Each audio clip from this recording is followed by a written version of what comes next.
എല്ലാവർക്കും എൻ്റെ പുതിയ വീഡിയോയിലേക്ക് സ്വാഗതം. അപ്പോൾ ഇന്നത്തെ വീഡിയോ വന്നിട്ട് വേറെ ഒന്നല്ല, എൻ്റെ വിച്ചുക്കുട്ടൻ്റെ 3rd ബർത്ത്ഡേ ആണ്. അപ്പോൾ ഞങ്ങൾ എൻ്റെ പാരൻസും ഏട്ടൻ്റെ പാരൻസും കൂടി ചേർന്ന് ഒരു ചെറിയ രീതിയിൽ ഒന്ന് സെലിബ്രേറ്റ് ചെയ്യാമെന്ന് കരുതി. അപ്പോൾ ആദ്യം തന്നെ ഞാൻ ചെയ്തത് ഡെക്കറേഷൻ്റെ കാര്യങ്ങളാണ് ചെയ്തത്. ചെറിയ രീതിയിൽ ഉണ്ടായിരുന്നുള്ളൂ, പക്ഷേ അത് പിന്നത്തേക്ക് മാറ്റി വെക്കാമെന്ന് ചിലപ്പോൾ നടക്കില്ല. അത് കാരണം ഞാൻ ആദ്യം തന്നെ ആ പരിപാടികളൊക്കെ ചെയ്ത് തീർത്ത്.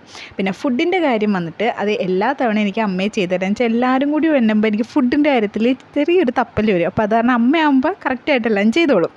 നമ്മൾ ഫുഡ് ഉണ്ടാക്കുന്നത് ഇന്ന് എഗ്ഗ് ബിരിയാണിയാണ്. എല്ലാ തവണയും ബീഫും ചിക്കനൊക്കെ ആയപ്പോഴത്തേക്ക് ഒരു മടുപ്പ്. അപ്പോൾ ഇത്തവണ ഞങ്ങൾ എഗ്ഗ് ബിരിയാണി ആക്കി. പിന്നെ അതിൻ്റെ ഇടയിൽ കൂടി എനിക്ക് ട്യൂഷൻ പിള്ളേരുണ്ടായിരുന്നു, അപ്പോൾ അതും കൂടി മാനേജ് ചെയ്തിട്ടായിരുന്നു ഞാനിതെല്ലാം ചെയ്തുകൊണ്ടിരുന്നത് കേട്ടോ.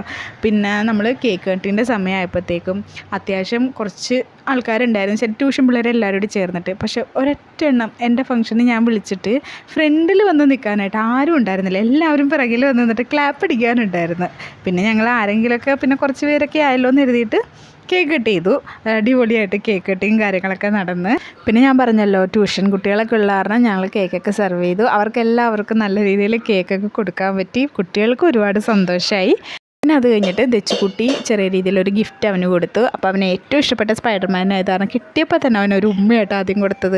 പിന്നെ നേരെ ഞങ്ങൾ ഫുഡിൻ്റെ കാര്യങ്ങളൊക്കെയാണ് നോക്കിയത്. എന്ന് വെച്ചാൽ അച്ഛനും അമ്മയ്ക്കൊക്കെ നേരത്തെ വീട്ടിൽ പോകണമായിരുന്നു. എന്ന് വെച്ചാൽ നൈറ്റായിരുന്നു, ഓൾമോസ്റ്റ് നൈറ്റാണ് നമ്മൾ നടത്തിയത്.